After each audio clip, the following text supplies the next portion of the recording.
Live in. We are live and recording, so it is now officially afternoon. Good afternoon, everybody. Thank you for joining us here at the Festival of Enterprise. I'm Alex Chisnell, and I'm joined by Mark Bainbridge, co-founder of Dragonfly AI. How are you doing today, Mark?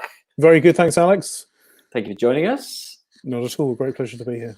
Whereabouts are you in the world today? Our last guest was broadcasting from Singapore. I think you're a little bit closer to home now. Yeah, probably not quite so exotic. We're in the Cotswolds near Cirencester.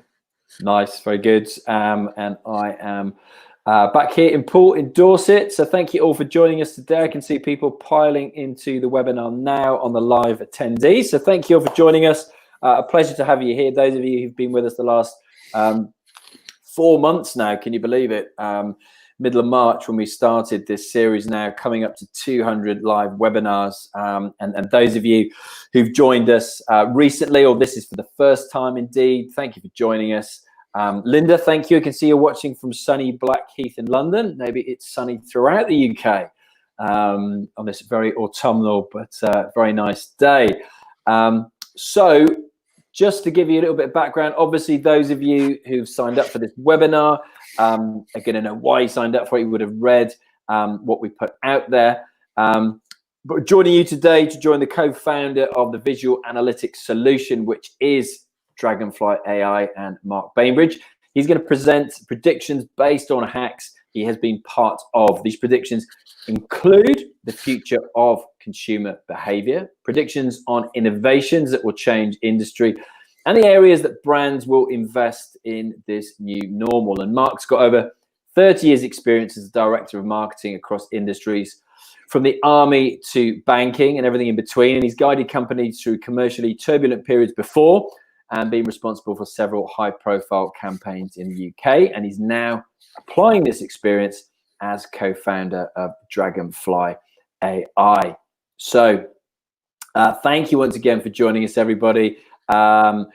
Any questions throughout the webinar? I'm going to hand over to Mark shortly to talk you through a few slides, and just use the chat box that you can see in the bottom right-hand corner of your screen. Just use that to answer any questions, any commentary. If you'd like to connect, normally we'd be in a live environment where people would be connecting. So feel free. I've put up Mark's LinkedIn profile there. I'll pop up my own as well. And there's a direct link to the Dragonfly AI website there for more information about what they do and how they can help you. So anything else, by the way, we are streaming live on Twitter, Facebook, and YouTube, as well as being here on the Crowdcast platform. So do let us know any questions. I'll be looking at those platforms whilst Mark's talking as well, just to make sure that we're catering to everybody. But look, without further ado, I'm going to hand over to Mark. I'm going to be talking about, can the lessons from the past help us understand the future? Mark, over to you.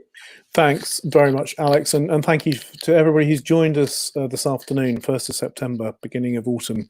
Where did that summer go? I'm hopefully going to spend about 30 minutes trying to shed a bit of light on some of the thoughts that I've come across in the last few years of sort of hacking innovation in various different parts of the world. Trying to give you some insight, trying to give you some practical tools and some examples. And please do feel free to use the chat and the questions to ask any questions you'd like to as the session rolls out. So I'm going to begin with a quote which some of you may be familiar with if you can cast your minds back to 2002. Donald Rumsfeld basically, we thought, confused the world with his known unknown statements. But his point, possibly a little obscurely made, is that the unknown unknowns are the ones which we don't know, and we don't know because they're the tricky ones. Actually, these kind of potentially are the most significant areas of insight that we need to focus on in the current time. And the reason being because actually we have a lot to contend with in our current operating context. So I'd say, that on a business level right now, the insights we can get from the past are really important to us because they help us to understand how to cope with the kind of current circumstances. We have limited true insight into the breadth of what's going on. I think anyone who's taken part in all of these webinars probably has a clearer idea than many, because you'll have heard many different perspectives on it. And I won't profess for a moment to mine being the only view of the world. It's just that based on sort of some years of working in the marketing space and trying to understand the important and significant nuggets of information that's sitting out there that could be relevant to us, has been helpful for me as I've kind of, gone through my career and made decisions, good and bad, along the way. But on a business level now, I think probably one of the greatest fears for brands is about speaking out and getting things wrong.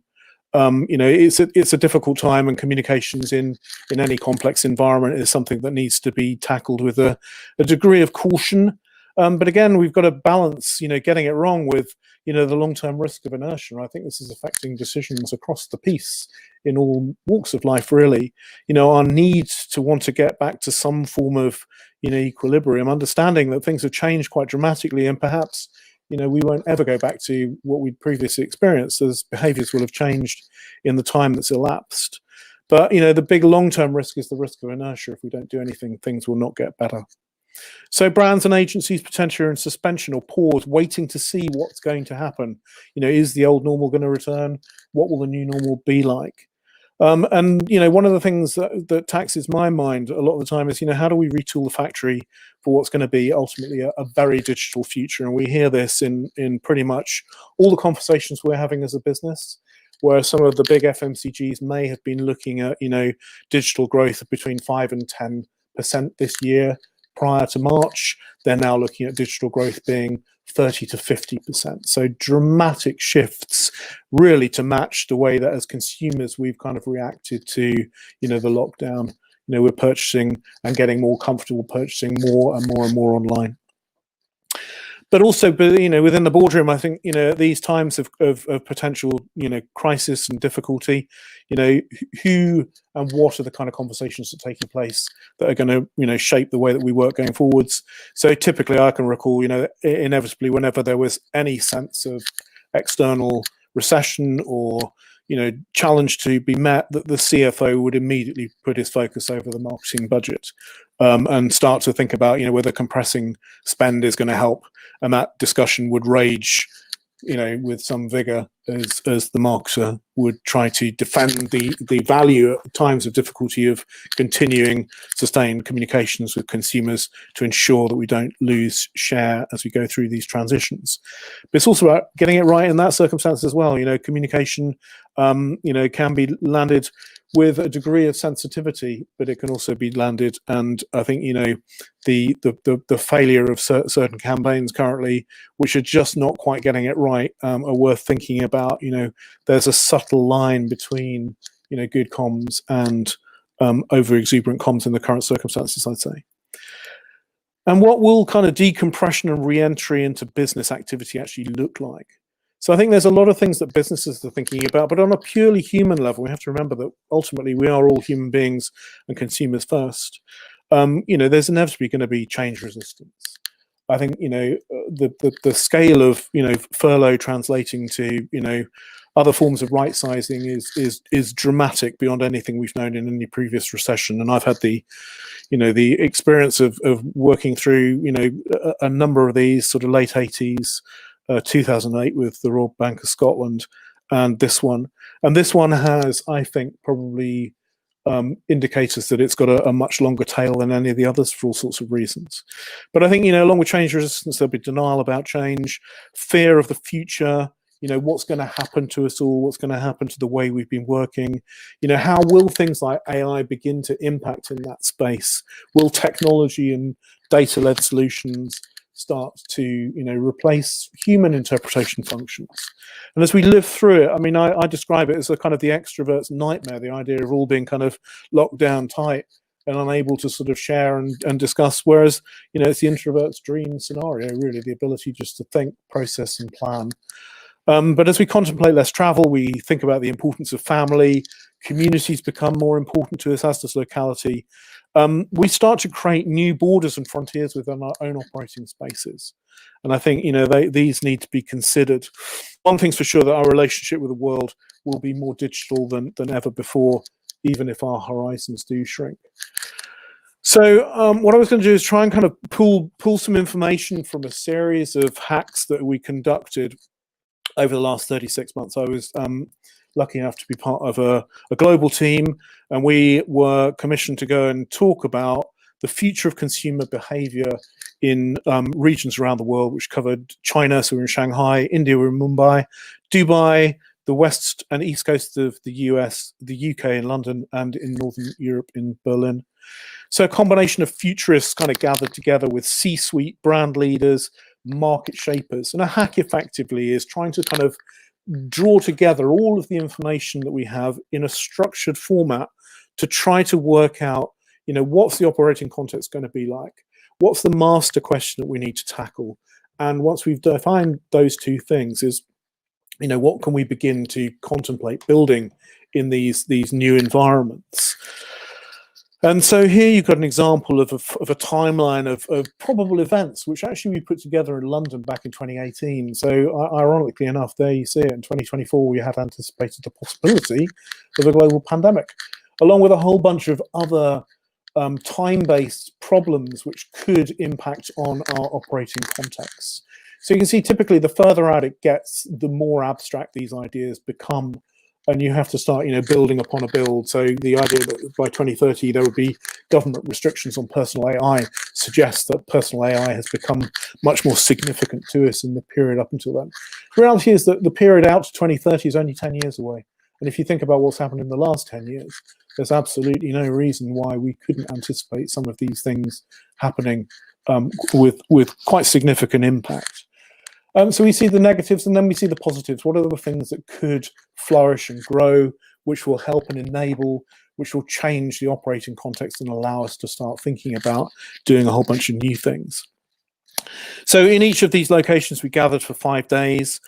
We forecast our timelines of events. We started thinking about the human behavioral responses in these contexts and how that would begin to shape future consumption and possible change. In the current consumer landscape now, none of this is conceptual. We talk about something called preferable future modeling, which is fine when the drivers of change are manageable. So preferable future modeling is basically saying, look, if we take the extremes of future forecasting, we say one extreme is, let's say for sake of argument, that everything is technology and data led, that we no longer have to make any decisions because it's all automated and AI supports a huge range of the human tasks that we undertake. The alternative extreme to that extreme future might be we reject that completely. We have absolutely no interest in being governed by data. We want to go back to the basics. We're more interested in quality of life than we are in data-driven solutions, and so we reject quite a lot of that.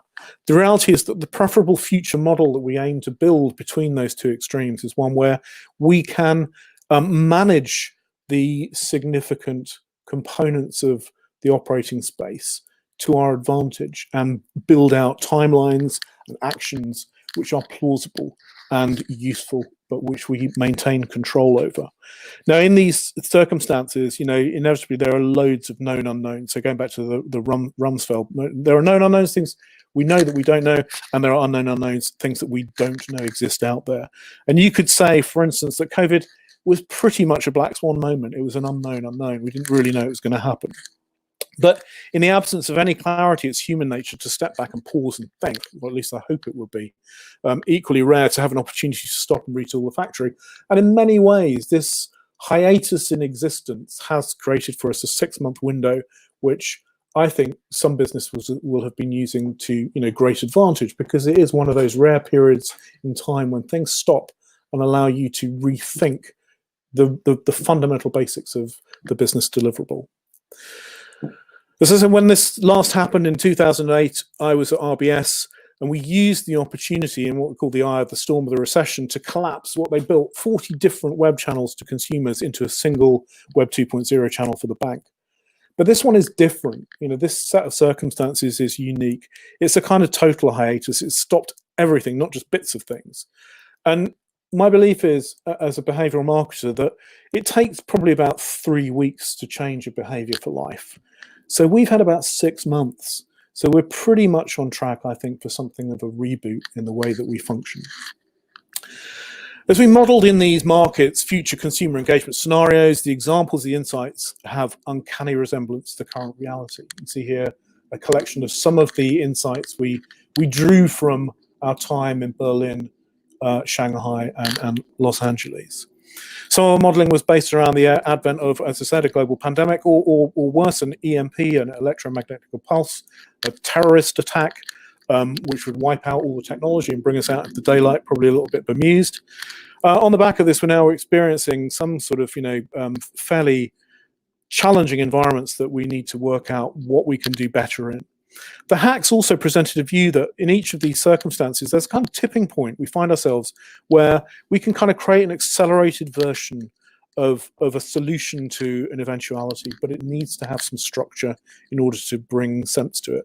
I touched on Black Swan moments. In fact, I was privileged enough to work with a company called Black Swan, who are a data business. They specialize in trend prediction from listening to the internet at scale.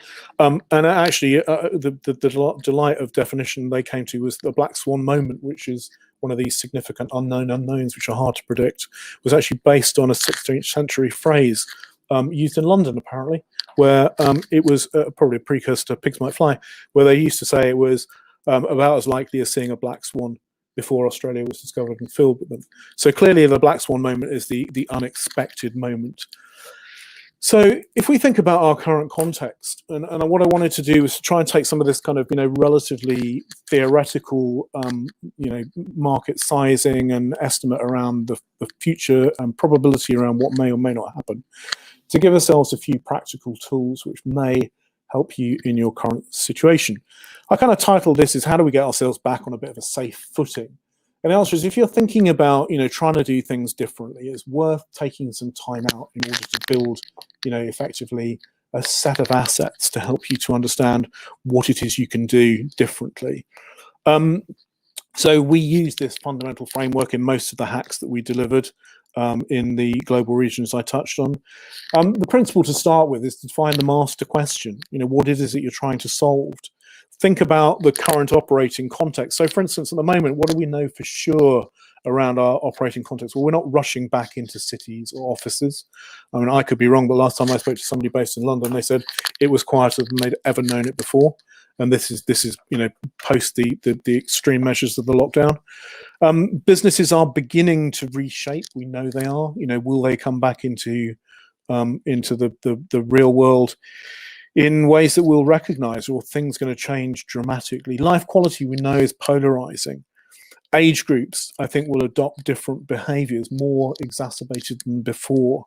Brands are going to reduce their reliance on retail, and digitization objectives I touched on are going to ramp up dramatically. I think community and family identity in the last period has become incredibly important. Is it actually going to supersede corporate and national identity? I don't know the answer to that one, but I suspect we've become more entrenched in our locale and realized that actually it is viable to work from where we are. So that may have impacts on everything in terms of transport infrastructure, right through to whether we need fixed office locations that we go to. And I think there's a lot of issues around trust of sources of information, trust of news, and trust of leadership, which I think in lots of instances have decayed, partially out of confusion about a lack of single-mindedness. I heard a fabulous interview on Radio 4 on leadership a couple of weeks ago. And the fundamental principle of that is that leadership has changed in its nature from being, the preserve of charismatic sort of heroes to being evidence and data led. And I think that for me is one of the most significant insights out of all of this is make your decisions based on evidence, make your decisions based on absolute understanding. Conjecture and hypothesis is good, but it needs to be validated. So I think, whenever you're coming up with a, hack idea or an innovation out of a hack, you've got to plant it in the real world and ask fundamental questions about whether it's, likely to survive. Is it shaped right? Is it actually matching a human market need, or is it something you just dreamed up is a great idea but hasn't been tested anywhere?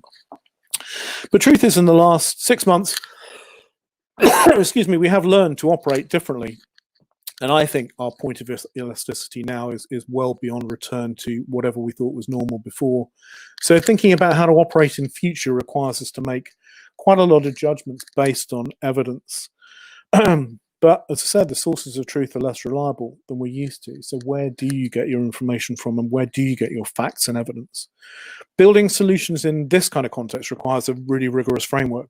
So for a hack 101, you could do worse than following a model like this, where you start by setting out your master question. You then start thinking about the ideas for products and services that might exist in that context. You spend some time reconsidering everything you've learned to try to give it real definition. And then the idea is by the end of the hack, effectively, you're kind of building out business cases for really realistic solutions that you've drawn from the previous stages.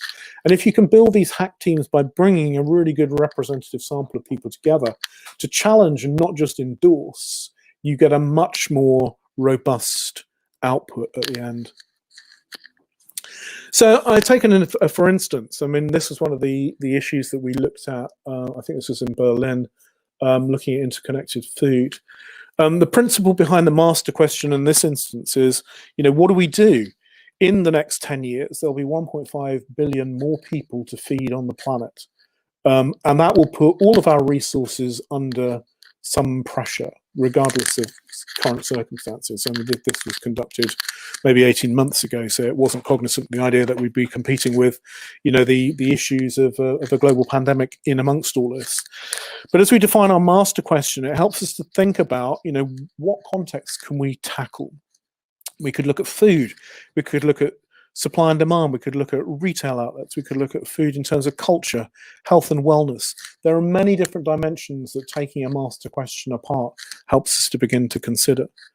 And we might need to think about, how we can lean on technology to help us to change the way we spend time. And in context, it'll help us to understand how we want to interact as consumers, because ultimately we are all consumers first. So when we're thinking about solutions, we are thinking about how we are using them, en masse in response to our own thinking. We build ideas built on as many knowns as we believe are realistic. And then we start to think about how solutions are going to bridge some of the obvious gaps.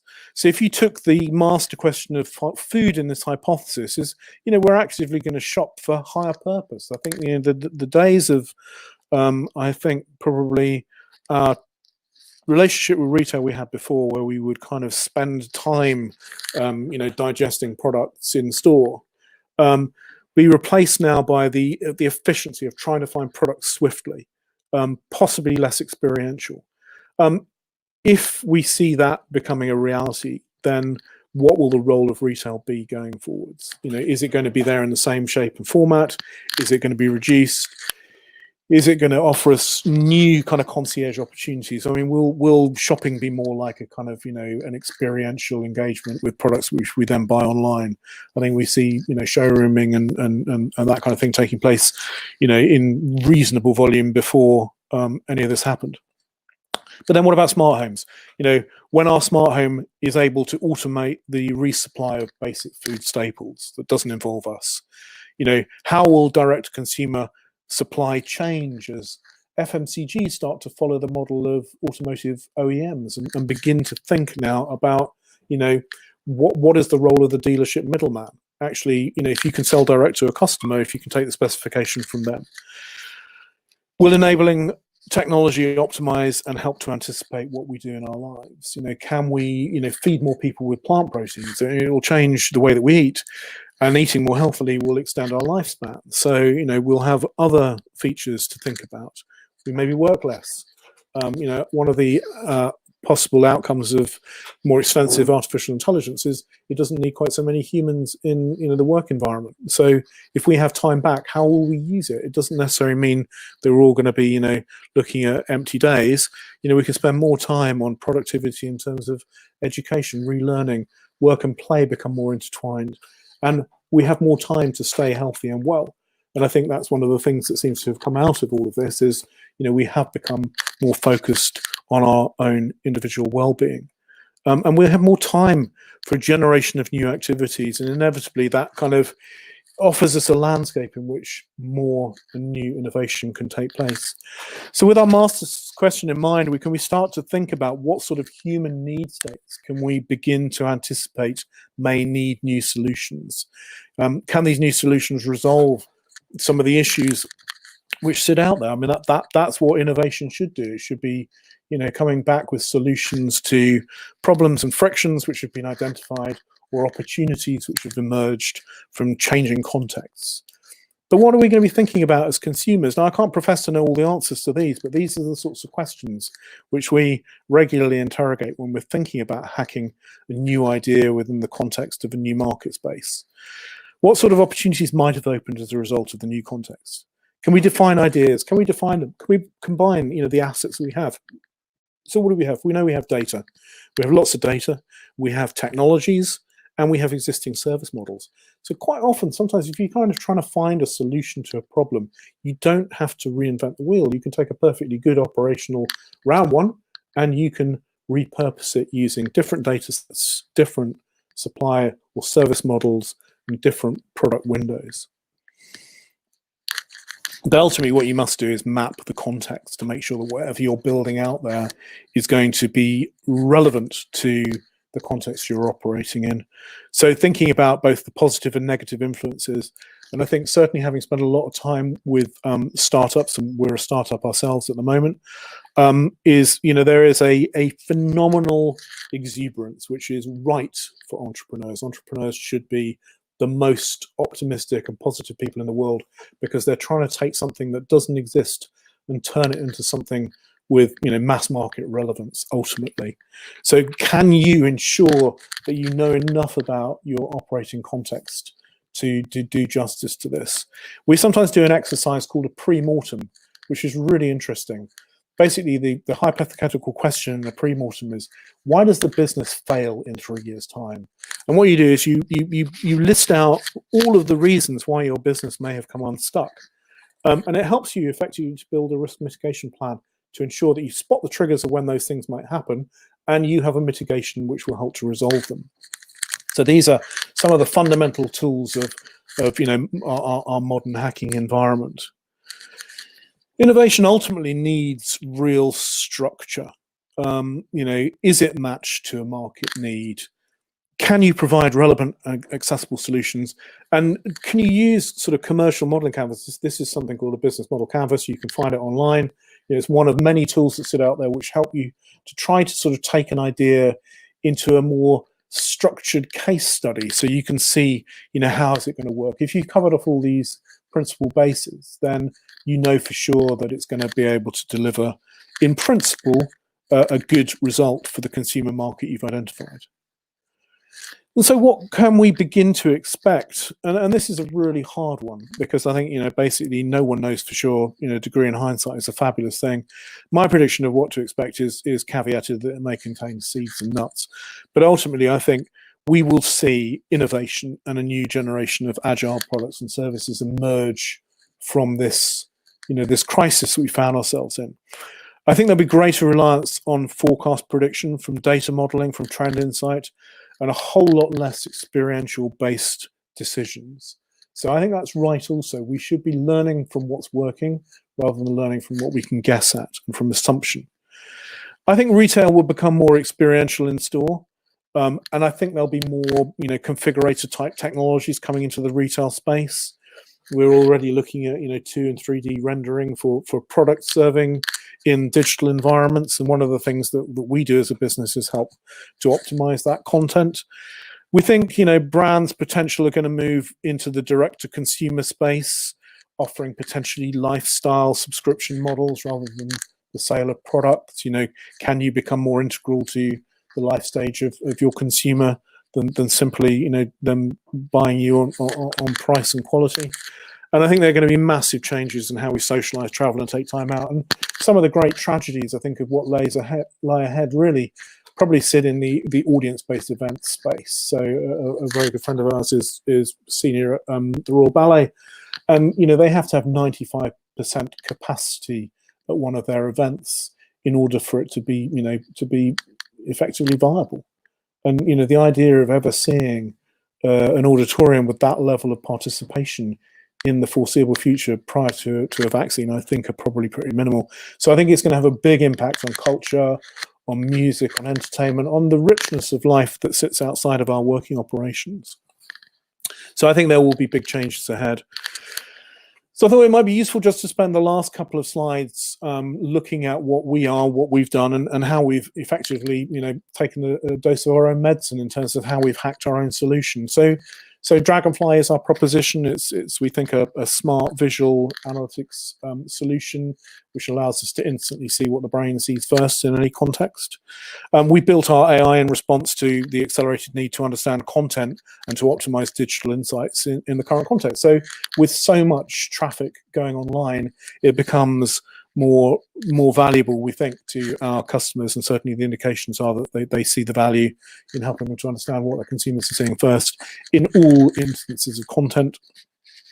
We combine three things to do that. So if you like, if we took our data, our technology, and our service proposition, what we did was we took academic research, which basically showed the biological formula that the brain uses in the first instance of content engagement. We built it into an algorithm, and then we combined it with software technology to create this instant insight platform. So in our case, bridging a gap in the analytics space. We know what we know, but this is giving us some instant new insights into pretty much all the content that we produce. It offers a suite of access points into technology used now by brands, retailers, e-commerce, and agencies, and brings new insight as a consumer traffic spikes online. And we know that content performance is going to be more and more significant. And then ultimately, we're helping to deploy this into brands so that they can effectively see what's happening with their products and services wherever their products and services are being put in front of consumers. So I just want to kind of wrap up with a few thoughts. So I hope it's been a useful session. Obviously, there's a lot to cover. We covered many different regions. We spent a lot of time in each. We built out effectively a whole series of new products and services that would exist in those environments, ranging from China to the Middle East to Europe. And I think what it does, it shows us that actually, we are in an environment now where we're all going to have to think a little bit differently. I kind of look at it, slightly more optimistically than perhaps is merited in some ways. But I wonder whether we're actually at the beginning of a new era of entrepreneurialism. In a sense, we are all in startup, because whatever we were doing before, we're going to have to rethink some of what we were doing. And that is the definition of startup. We're starting up and doing things differently. From a personal perspective, I've always tackled what I consider to be reasonably tough jobs. I guess it's because I like the challenge of making a difference. Sometimes I do wonder, though, because some of them have been particularly difficult. But I've also learned that the harder the experiences we go through, the greater the scars. But they're scars that we can wear with real pride. And a crisis is often a catalyst for innovation. So for instance, and I'm sure it's probably not the first time you heard it, but the last recession gave us some amazing innovations. The last recession gave us Uber, it gave us Airbnb, and it gave us Pinterest. And in this one, I think we'll probably see a new generation of AI and tech products emerging from the ashes. But I think we're going to have a longer tail on this one. Somebody described it as recently as we're still in the foothills. I hope we're not, because if we are, that suggests we've got a big old mountain to climb yet. But certainly I think it's going to have a longer tail than in 2008. And it's going to polarize sectors and consumer and human behavior as we kind of reshape demand requirements. My personal experience of weathering the recessions of the 90s and 2008, I think, I learned from that we adapt, we survive. As individuals and as businesses, we've got to learn to collaborate and build new operating models. Most importantly, I think we've got to dig deep to find the courage to endure the unknowns ahead.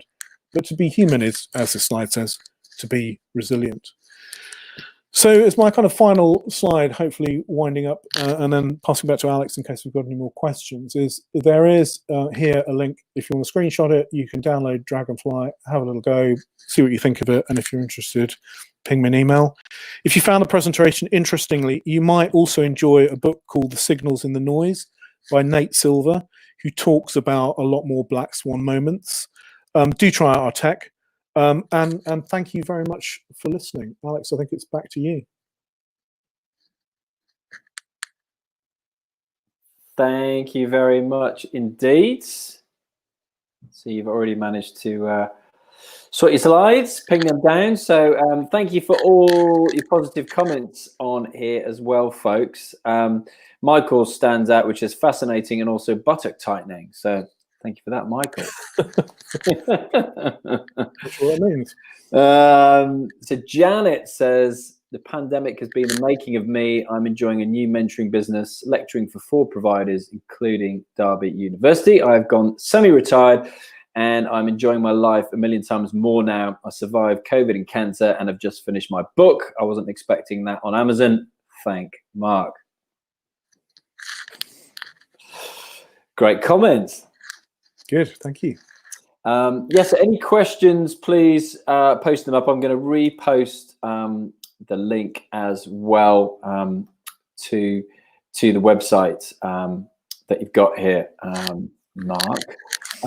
Yeah, and I think you're right. It's interesting, isn't it? You know, we've hosted over nearly 200 live webinars now, and so many founders, CEOs that I've spoken to. Literally, I remember speaking to Grenade's Alan Barrett springs to mind, which, you know, being in the press saying, could this be the next billion-dollar British company? And he said, you know, almost feels like we're back in startup mode, and I really like it.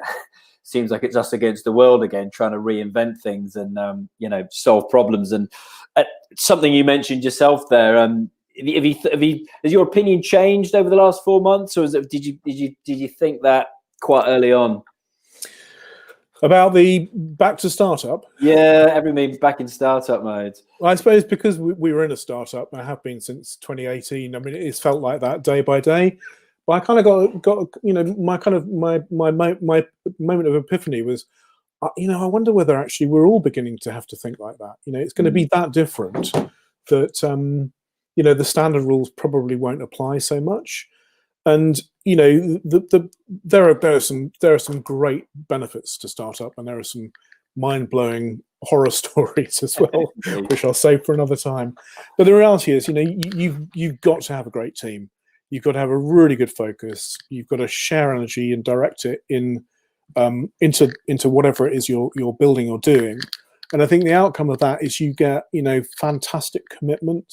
You get products which people sense you believe in. And I think that's really important when you're kind of taking a new thing to market. The enthusiasm of the founders about what it is they've got has got to be, you know, inspiring in its own right. And I think it's a time when, I mean, if I may be so bold, in the absence of really coherent leadership, inspiration, sources of ideas, you know, truth and example I think is really important. I mean, I spent 10 years as CMO for the Army, and I learned a great many things about leadership, none of which I will profess to necessarily have been particularly good at, but I learned from the experts about leadership. And they were great. They were sweat the small stuff. When it comes to the big stuff, because you sweated the small stuff, the big stuff will just be fine. Yeah. Because you know you've done it already. You know, allow people to run their own missions. You know, mission command was about giving people license to solve the question, not telling them how to do it. And that for a business like the Army, which for years and years has been ordering people to do things, go run over there and do that. Now say the job is to go over there and solve that problem. Now you work out how to do it. You have, you know, all the resources and training and capability at your disposal. And I think, you know, those are the sorts of learnings from leadership more generally, which would be useful to us, is the idea that, you know, you should allow people now headroom to prove, you know, their value and the value of their intelligence to help you to solve problems. Don't assume that you can do it all by yourself. And what we found is that working in ecosystems with other like-minded businesses has been hugely helpful for everything from literally from morale in the difficult times to, you know, inspired partnerships, you know, working together collaboratively. You know, and I think it is a time when, you know, we need to kind of set aside, you know, some of our old competitive feeling. I think, you know, we are to a degree all in this together, and we have to work out, you know, how to solve bigger macro issues than just our own. And I believe that, you know, we have, there are things we've got to do which are going to help to improve the overall operating context, and I think it's important we focus on some of those as well. Yeah, it's interesting what you said around leadership, and a number of people I've spoken to, and I think see it for those of us who have looked at the mainstream media, and those of us who've avoided it. It's pretty much unavoidable, isn't it? But the kind of void there has been in leadership, and something you mentioned earlier about making decisions based on data, and maybe you want to just elaborate a little bit more, and people not necessarily trusting where the data is actually coming from. I mean, how difficult is it, do you think, for people to actually, come to their own conclusions about things where, we are being told, pretty much what to do, where we can go, where we can't go, be that just in a working environment, let alone other countries, for example. So I think, we wrestle with a number of kind of dichotomies in that space. On the one instance, we want everyone to tell us what we should be doing. The other instance, at the sort of far end of the spectrum, is use your common sense. Yeah. We can understand how this thing travels. Don't put yourselves in highly exposed environments. Or manage the risk by adopting whatever is sensible. I think the idea is that somehow we've been left in this state of suspended animation because no one's quite. Can we meet with 2 families with 6? I'm allowed to go out on Fridays, or is it only Sunday? So I think we probably need to exercise a little bit of sensible human judgment. Trouble is, being human, it was almost like the last day of lockdown. Okay, go to the beach, and 500,000 people go to some part of stuff. And you just think it's crazy. But why can you possibly not think that might be a risk? It hasn't all gone away. The advice was sensibly go out and enjoy, a slightly bigger, expansive landscape than you've been used to. Don't all career down to one place. And concentrate it. So I don't know. I think to a degree we have to look to ourselves to make some of those decisions. I mean, I think in terms of leadership, I have a view which I'll be moderate in how I express, but I think we have been through a series of really poor decisions. And most of those seem to have resulted in, a public-based U-turn of some description. Actually, for solutions which are data-driven, we haven't done terribly well. It should have been, track and trace would have been a classic example. It should have been as smart as the Korean version. It should be out there helping us to moderate, monitor, map heat maps in epidemiology, lock stuff down fast. The reality was, I don't know who they gave it to build, but they gave it to somebody who didn't build it very well, and it broke on day one. And like anything, if it breaks on day one, the public will never trust it again. And the trouble is, it means the government's great technology solution in this dire circumstance was a failure. Therefore, the government failed. And I think, thus you kind of get into a whole range of discussions about, who to trust. Where are the sources of truth? So I think, the trouble is this stuff takes time to build properly. Now, I'll tell you a story about Dragonfly. Although we're very relevant for now, our story started in 2010 when the academic research piece started and took about 4 years to conduct. Then in 2014, we built the first iteration of the tech. And now in 2020, we've got we think a pretty decent array of tools at our disposal. But it's taken all that time to get to effectively to startup. So some startup takes longer than you'd anticipate. And I think anyone who's coming into this thinking, I could do this tomorrow, by Wednesday I'll have, next week I'll have, a half-baked solution, and by Friday, I'll be generating my first revenue, a little bit misguided. You just need to think about, giving yourselves time. And I think my blinding degree of hindsight would be, I had no idea how long it would take before we were in a position to actually feel that we were in a company that was operating. And it took a lot longer than we thought. Took a lot longer than we thought. And, even down to things like investment at the moment. I mean, you think investors must have cold feet. And none of it. Investors are looking at properties they can buy a lot cheaper than they could have bought. Absolutely.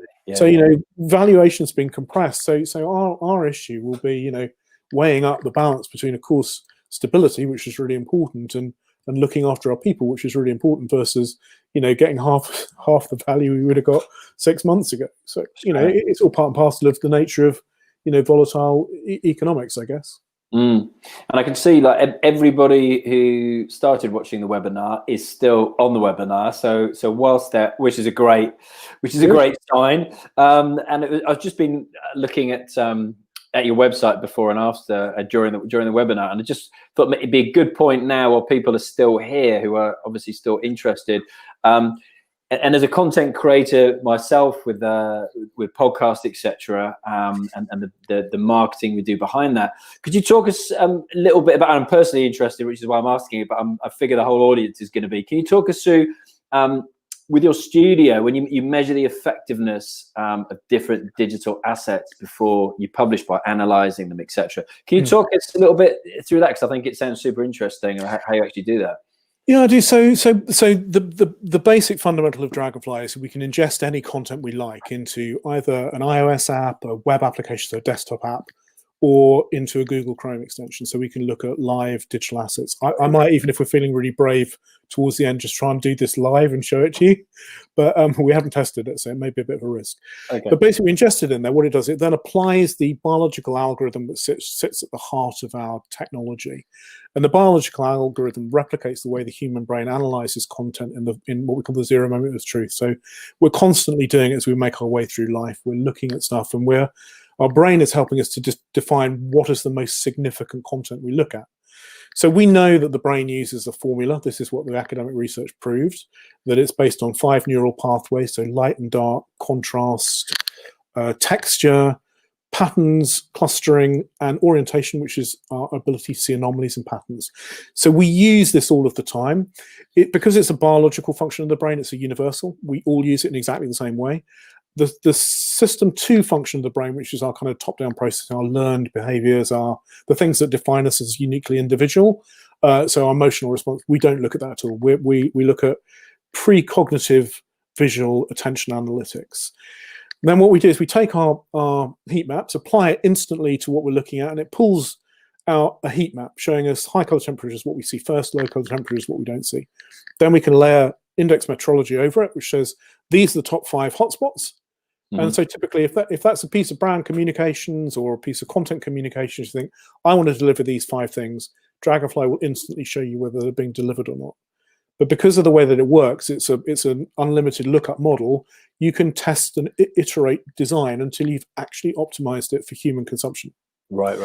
So by the end of it, what you have is human-ready content before you publish. And what we're seeing there is the benefit of that is typically it's a 5 to, in some instances, 28% improvement to the click-throughs, downloads, and revenue streams of assets, because you're in control of what people are seeing.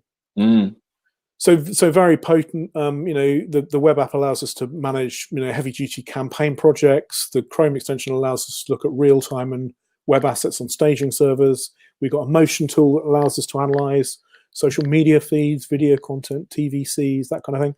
So it's a very, very versatile instant product. I'm quite proud of our latest case study, which was, I think I should call them a water utility provider in the south of England, who were very keen to try to move customers from expensive web agents and call centers who charge by call and web minutes to signing up for a direct debit button on their website. So they used Dragonfly for about 5 weeks, I think, and they managed to shift over 34% of their consumers to the direct debit option, so reducing all of their third-party costs, but also setting up a new generation of direct debit payments, which is good for them. So Dragonfly has a very practical application in terms of performance optimization. And you can also, with the extension, track a customer's journey online, and obviously then be able to test that, to improve that, and whether that's on a laptop or whether that's on a phone, etc. You're able to do that. Absolutely, yeah. So it's a very versatile. So the iOS version is used by a lot of retailers. It helps to take that in store. They can look at visual merchandising. They can look at how products are performing off shelf. They can see if there are any cool spots where there's product where they want people to see what they've got. and that's real time. So it uses the camera of the iOS device and layers the metrology directly over it. Yeah, so then our web app, and again, you know, a lot of our clients came back and said, look, you know, we love it, but the reality is quite a lot of our production takes place on a desktop environment. So we built the web app so that they could, you know, build that into their production workflow, and that's kind of sort of seized imagination in quite a big way. And then we have, obviously, with our Chrome extension, the ability to look at live web assets. And now I don't know if we're feeling brave enough to have a try at looking at it, Alex, but I'm not sure. I'll give it a whirl. Brave, yeah. If I can, the trouble is, I think I need to. Oh, hold on. Are you there? Yeah, still here. I might have to show you slides rather than the Chrome extension. I'll tell you why. Is because I think because we're using Chrome, I can't use it to launch the Chrome extension. Got you. Okay. But if I'll try this anyway. You can share the screen. Yeah. Application window. Oh, no, wrong one. Bear with me. If you do a bit of Radio 4 padding, just give me a. Yeah. No, thank you everybody for joining, for staying with us. Literally just lost one person since we started, which is coming up to an hour, which is brilliant. So it's clearly been. As Linda Ransom says, very interesting, resilience, and yes, we are all in startup. Michael says, gripping. He sent you a LinkedIn request as well. Right. And Linda says, very informative. Janet says, this is an excellent webinar. So loads of really, really good feedback. So got a question as well asking for, can you talk a little bit more about your pre-mortem that you mentioned before? So if you do get the time to speak about that before we go as well. But okay, cool, you've got it up. I'll just show you a couple of slides. So typically this shows our ability to analyze products off shelf, to apply in the middle image there our metrology directly over the top. So what we can see is the high color temperatures indicating where the attention grab is. And then we can begin to map over that a series of sort of region analyses. So typically we score our indexing on a scale of 0, which is no attention, to 100, which is the highest. So, you know, some of the significant products here are sitting down there at scoring at 87, 85, 83, and some of them not scoring particularly well at all. Then we've got, you know, the ability to use our Chrome extension, which automatically gives us a regional value for content here. So you can see these numbers being served up are actually being served up by the Chrome extension itself. Right. You know, because of the nature of it, you know, it accelerates the ability to performance optimize content, but it also reduces the cost of traditional research because it, you know, does it instant touch of a button stuff. And then the last one here is, you know, how some of the retailers we work with have been using it to look at, you know, signage and promos in store and that kind of thing.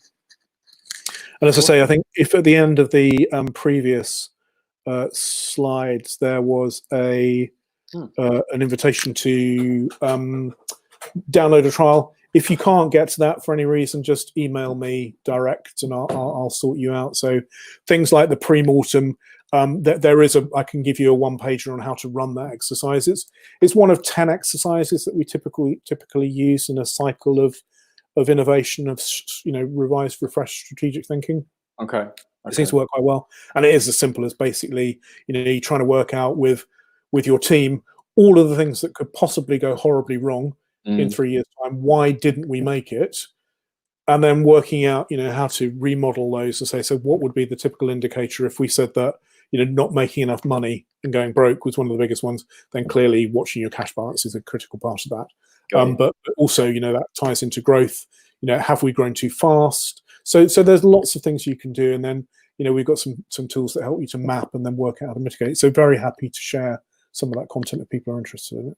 Great. And is there, I suppose, from my point of view, to kind of frame it for everybody watching, is there an ideal customer that you work with, the particular sectors and markets, or is this applicable pretty much across the board, would you say? Not really. I mean, our client base is fairly broad. I mean, we're actually going through a process at the moment trying to, you know, hone down our core proposition, because the reality is, like lots of tech, it can do anything for everyone, but that's not a particularly good market position. So I think we work well in the shopper space. So if you're trying to optimize products for discovery, either as an FMCG or a retailer, we're very good at e-commerce optimizations.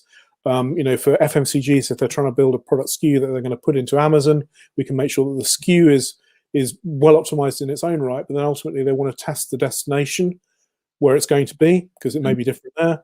And then we can test competitor products so we can see how they compare against those. So it offers quite a broad set of applications. And we do training courses for people who have content they want to try and work out what they can do with it. Sometimes it helps to bring your own content into our environment. And we do this thing called a guided discovery project, which basically enables us to help them to find out how to make their content work harder for them. And the results are great, because actually you're using human logic to improve the performance of assets, and it's nothing gimmicky about it. It literally, that's what it does as a process. It shows us what works. Awesome. And best place people to find out more, I have posted up the website there, which is dragonflyai.co. Any other reference points did you want me to include an email on here for people watching it later? Yeah, I'm very happy to put my email up if anyone wanted to set, as long as they're nice comments. Sure. What's the email, Mark? Is it Mark at? Mark at dragonflyai.co. Brilliant. There we go. Awesome. And question, like I say, I always get asked the most is, when is the replay available? So if you found that you've got value from this, then please do share the link that you got to watch this webinar with anybody. The replay will be literally available as soon as I click end broadcast now, and it will then stop on the social platforms as well. So again, they'll just reload and it will be available on Facebook, Twitter, and YouTube as well. And we'll also be able to send out an email to everybody who registered for this webinar. So again, we can include any links, Mark, that you wanted to include in that webinar to the audience as people catch up with this, no doubt, throughout the week. Great stuff. Well, thank you once again for your time. Really appreciate it, Mark. Thank you, everybody, for watching and listening as well. Some great comments in there. People have already sent you some LinkedIn requests as well, which is great. And yeah, thank you all very much indeed. We're going to be back tomorrow at 10 a.m. with a live webinar from Dell. In the meantime, Mark, any last closing words from yourself? No, just say thanks, Alex, for hosting the session. Really enjoyed it, and thanks everyone for tuning in. I mean, if there's anything you think we can do to help, whether it's about the hack approach, some of the content build outs from that, or about Dragonfly, very, very happy to engage and open up a discussion with any of you. Awesome. That's fascinating. And I've sent you a LinkedIn request as well, Mark. So thank you very much for your time.